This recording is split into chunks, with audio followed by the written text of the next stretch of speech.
Is The Well a good sequel to Midnight? So obviously in Doctor Who Season 2, we recently had the episode The Well, which was a sequel to Midnight. And I've also recently reviewed Midnight in my first episode of my new series, Whovian Rewind Reviews. So in this video, I wanted to kind of combine both of those reviews and also talk about whether or not The Well is a good sequel to Midnight and kind of which things each episode does best and the different aspects of these different episodes. So without further ado, let's get into my review of Midnight. Donna Noble reunites with the Doctor for a series of new adventures. So this episode sees the Doctor going on a bus trip across a dangerous leisure planet with a group of strangers, with the premise of this episode being perfectly set up with a campy line in the cold open that leads into the title sequence. This, I believe, is the first companion-light episode of Doctor Who, or the first proper one anyway. We've obviously previously had a few Doctor-light episodes, starting with Love and Monsters in Series 2. However, for Series 4, this episode was filmed, I believe, in the same production block as Turn Left, although I think I might have seen it was with some other episode instead, which that episode itself was a Doctor-light episode, so that kind of meant that David Tennant was able to film this episode whilst Catherine Tate was filming that episode. This means that we get a dynamic in this episode mid-season, which is more similar to what we would usually see in like a Christmas special, where the Doctor isn't travelling with their usual companion for this episode and usually has a one-off companion, similar to how Donna herself started off in The Runaway Bride. So this dynamic nicely sets up the relationship between the Doctor and Sky Silvestri, as it leads the audience to believe that she is being set up as one of these one-off companions for the Doctor in this episode, especially given their first interaction before everything in this episode kicks off. The High Priestess predicts the destruction of Pompeii. Obviously, given that this is Doctor Who, this fun little trip doesn't all go to plan, with the shuttle bus breaking down in the middle of nowhere on this incredibly dangerous planet. This then gives us time to explore all of these side characters in this episode, with the Doctor shutting off the entertainment systems on board, forcing everyone to talk to each other and socialise. This helps give us a better sense of who these characters are, which is essential for a bottle episode like this, where all of the characters are trapped in one location for the majority of the story. We even get to meet the cabin crew of this shuttle bus, driver Joe and mechanic Claude, where we get one of the best scenes in this episode and the show as a whole, where Claude thinks he sees something moving in the distance, which is impossible given the toxic atmosphere of this planet, and as the shutter of the windscreen is closing, Claude thinks he sees movement again, with the thing he saw seemingly heading directly for the bus. This scene works so well because they don't really actually show us anything about the Midnight Entity itself, although you might be able to see a slight shadow moving if you look close enough, but just the thought of something being out there is terrifying enough on its own. Also, I think I've heard you don't actually see a shadow moving, it's like a reflection of someone's hand or something like that, but just the idea that something could be moving out there that you could spot if you're looking close enough on its own is just terrifying. Obviously, this then leads to the Midnight Entity attacking the bus, first by knocking on the bus, hinting at what the Midnight Entity will be doing later on in this episode, with it mimicking the knocks of the people on the bus, and then by jostling the bus around and cutting out the power. When the lights and power come back on, we find out that Sky has been possessed by the Midnight Entity, and the cabin of the bus where the driver and the mechanic were has been ripped off, which leads to some great scenes where Sky is mimicking what everyone is saying, then she targets the Doctor and begins only mimicking what the Doctor is saying, and then she impossibly starts speaking at the exact same time as him, until the Midnight Entity eventually transfers over to the Doctor, which is demonstrated incredibly with her speaking before him. The idea of this entity mimicking the characters is such a simple idea, but it works so well in this episode, and it's just the kind of thing that Doctor Who does best.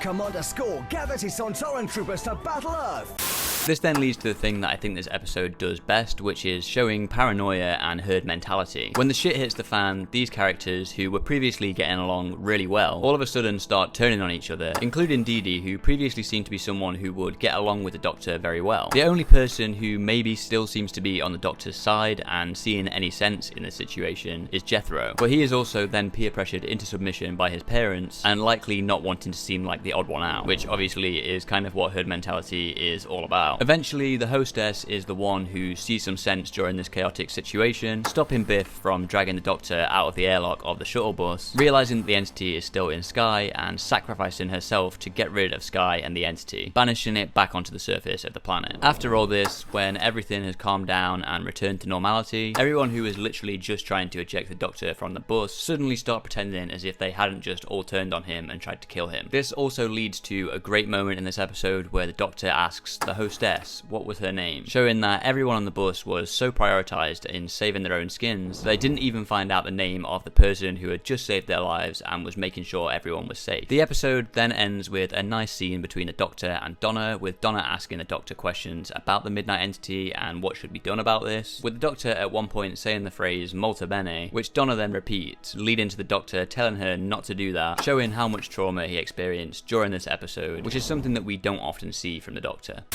Doctor Who Series 4 action figures From character.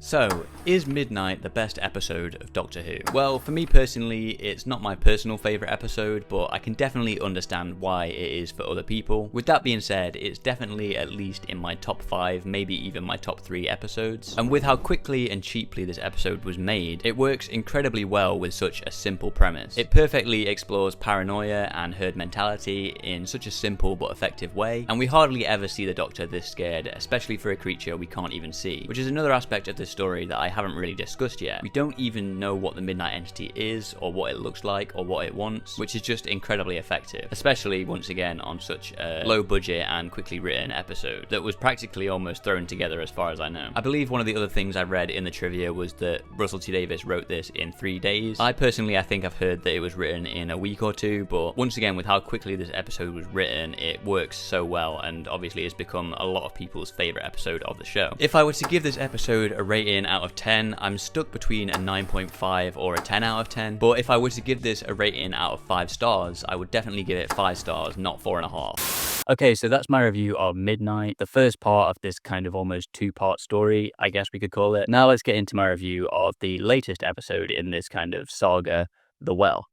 Before this episode aired, I had heard speculation that this episode would be a sequel to Midnight. Apparently it had been leaked beforehand, and I had actually discussed this theory in a video previously. Before I actually believed it, and before I realised it was from a leak, I thought it was just some speculation about the episode. And like I said, when I first mentioned it, I didn't actually believe it to be true. If anything, I was thinking this episode was going to be a sequel to maybe something like The Impossible Planet and Satan Pit or something like that. But I did start to believe this theory more as time went on, and so as such, I started to mention this theory less because I think I found out it was a leak and was seeming more and more likely, so I didn't want to spoil it for as many people, even though I had already mentioned it at some point, which I do feel kind of bad for now. But bear in mind, this was when I wasn't sure if it was a leak or even sure if it was true. But even with that being said, even with it being leaked, there were still maybe too many hints that kind of confirmed the leak before this episode came out, such as the little hint in the title reveal with the clock turning to midnight, and RTD saying in the first episode of Unleashed that there would be an unexpected sequel in this season. So obviously they couldn't have predicted that the premise of this episode would have leaked online, but surely in the back of their head they should have maybe thought that that could happen and could be a possibility, and maybe shouldn't have hinted at it more to kind of confirm it before it happened, because it would have been nice, even if maybe there was some speculation about it being a Midnight sequel, that we still weren't 100% sure when it got round to it, when the episode aired, and we could still be thinking, is that true, or is this going to be something new, something else? So going into this being kind of 80% sure that it was a Midnight sequel, I was cautiously intrigued about this episode, but worried that it wouldn't work or they would reveal too much. So does this Midnight sequel work, and is it better than Midnight?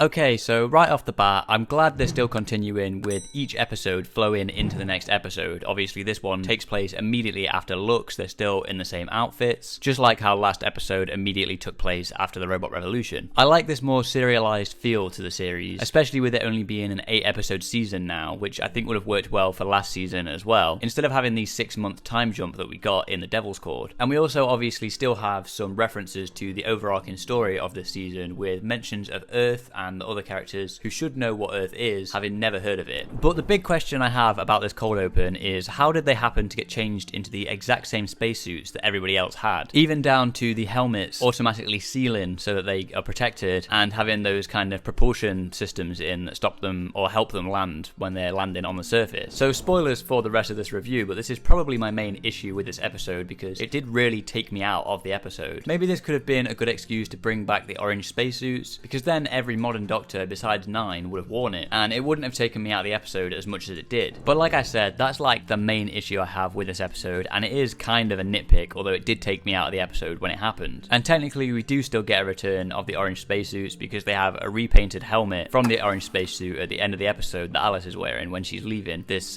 colony mine. Also, the placement of the titles felt a bit off and abrupt to me. I can't really explain why, it just felt a bit sudden and out of place. But I suppose there isn't really anywhere else they could have put the titles in this episode, unless maybe they saved it for the reveal in the middle of the episode, which would have been a very interesting idea, but it probably would have worked even less, as the rest of the episode would have felt like it wrapped up a bit too quick if they did that. So I suppose there wasn't really anywhere else they could have put the titles, but the placement of it did seem a bit weird to me. Obviously, Varada Sethu is still great as Belinda in this episode. I've been really enjoying her as a character so far. I think she's a great companion. We obviously get more of her wanting to get home, but now trusting the Doctor more, as well as more mentions of her parents back home, which we got last episode as well. And this episode is a great chance to show Belinda's nursing skills, but there is a moment where the Doctor diagnoses someone instead of her doing it, which I thought was a little bit odd. I also think this is a great opening to the episode. It starts as just a mysterious horror base under siege episode, kind of like the Alien movies or The Thing or something like that. And if the reveal of this episode hadn't been leaked, that would have made the reveal feel even more shocking, as this episode would have maybe seemed more by the numbers than it actually was.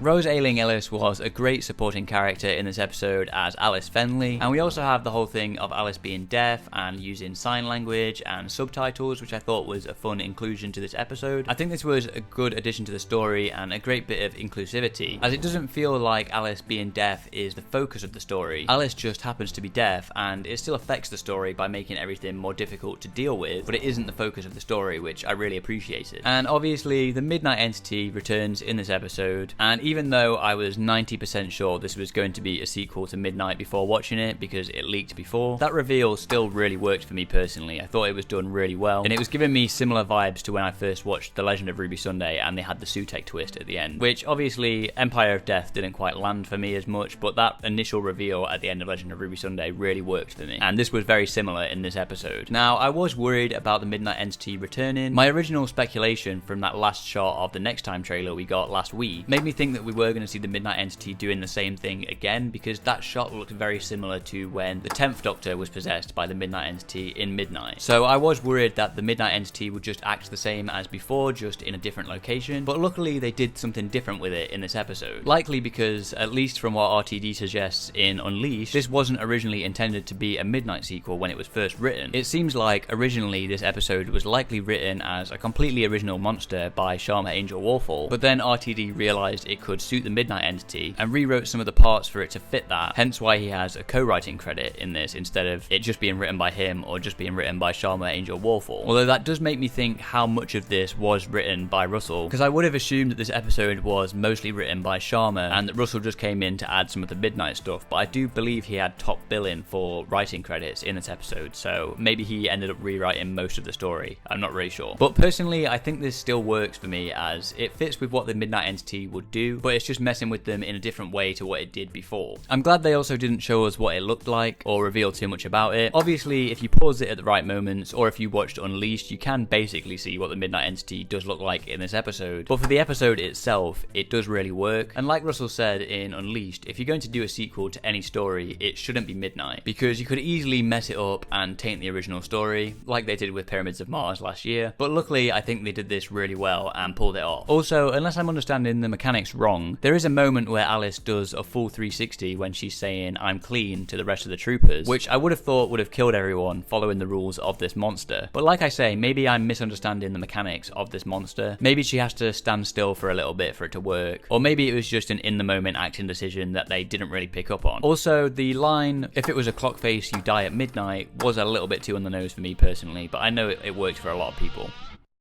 At first, I was a little bit confused about how they resolved the plot with the Midnight Entity. I didn't quite understand how looking at itself defeated it, but on second watch, I did hear the line, "if the thing behind it is destroyed, what if the thing behind it is itself?" And so that did kind of work for me when I realised what they were getting at and what they were trying to do, but at first I thought that it was just the creature looking at itself, and that somehow defeated it. So on first watch, it didn't quite work for me, but like I say, I kind of understood it after the second time. I also like how this was set up earlier on in the episode with with how good of a shot Shaya is, or Shia, I can't remember exactly how you say her name, which also comes back later on in the episode when the Midnight Entity possesses Belinda. And I also think them having to wait for the airlock and someone getting possessed is very well set up by the fact that when they first arrive, it's established that the airlock can only fit in 6 people at a time. And the Midnight Entity possessing Belinda at the end of this story was a nice twist that doesn't really last for very long, but I think it still works. And Shia sacrificing herself to save them is also a very nice moment. This is probably my least favourite Mrs. Flood cameo in this season so far, because if an older woman showing up in every episode isn't already similar enough to last year's Susan Triad mystery, this particular instance of it immediately made me think of Susan Triad showing up on the monitor in Space Babies. And it also just feels very different to previous Mrs. Flood cameos, but maybe this will make sense when we find out who she really is. So let me know your thoughts on who you think Mrs. Flood might be in the comments down below. Personally, I think this episode could have ended with the zooming out shot of the Doctor and Belinda in the TARDIS when they're lying on the TARDIS floor, but then I suppose we wouldn't have had the tease of the Midnight Entity surviving and the Mrs. Flood cameo at the end, which they seem to be trying to make sure is in every episode for this season. I just personally think it would have been a better emotional moment to end this episode on, especially considering this episode seems to be overrunning a little bit in comparison to the other episodes this season, with this episode being around 48 minutes long and the rest of them being around 45 minutes or less.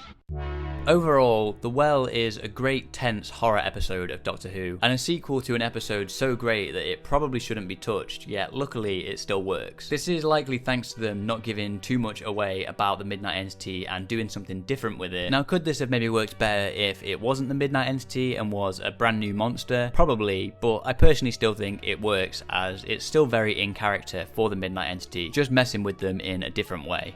Okay, and that's my review of the episode The Well from season 2. But is The Well a good sequel to Midnight? Well, for me personally, I do think it is a pretty good sequel to Midnight because it actually does something different to Midnight instead of just doing the same thing again. Not just with the story, but the Midnight Entity itself, if it even is the same entity as before, is actually doing something different and messing with these people in different ways. I know I've seen some people have issues with this story because they're saying the side characters don't quite have as much to do in this episode. A lot of them are just nameless characters that are basically like red shirts or cannon fodder that are just there to get killed by the Midnight Entity. And obviously in Midnight, the side characters are one of the biggest parts of that episode. It's like the main thing that episode is doing stuff with these side characters. But for me personally, I don't really have an issue with that because these episodes are doing different things. The whole thing about Midnight is kind of showing this paranoia and herd mentality, and so therefore the side characters are obviously going to be a big part of that because we need to understand these characters and see how they change when they're put in this situation and see how low they can go when they're put in this desperate situation. Whereas that's not what The Well is about. There's obviously still a little bit of like paranoia and herd mentality in there, especially with that moment with Cassio when everything's just kind of going to shit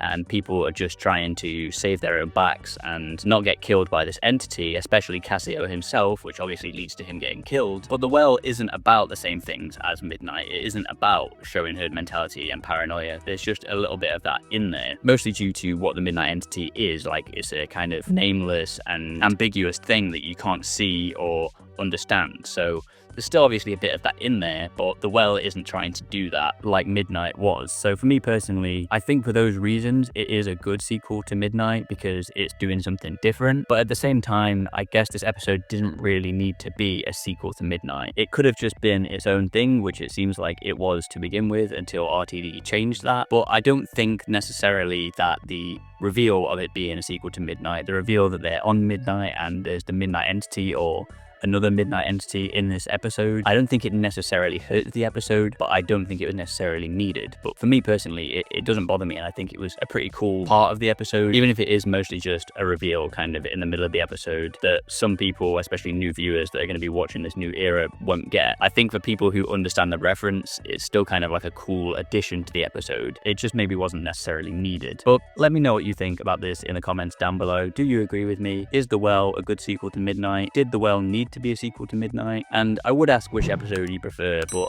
I think the vast majority of people, including myself, are going to say that Midnight is the better episode, because for me personally, Midnight is one of the best episodes of Doctor Who of all time. And that's not to say that I didn't like The Well. I think The Well is one of the better episodes of this new era as well, but nothing can really top Midnight really, so I wasn't expecting it to. But let me know what you think about that in the comments down below. Obviously, I had a bit of my review from Midnight in this video already, but like I said, that review is the first part of a new series that I'm doing called Whovian Rewind Reviews, where I'm reviewing older episodes of Doctor Who from the revival era. And in the full video, there's a little bit more to it, including some trivia from the episode. And for me personally, it's just a video that I'm really proud of, and I'm really excited about this new series. So even though there was already a bit of that review in this video, I'd be really appreciative if you did go and check out the full video. I'll make sure to have it linked on screen now and in the description down below. But with all that being said, thanks for watching.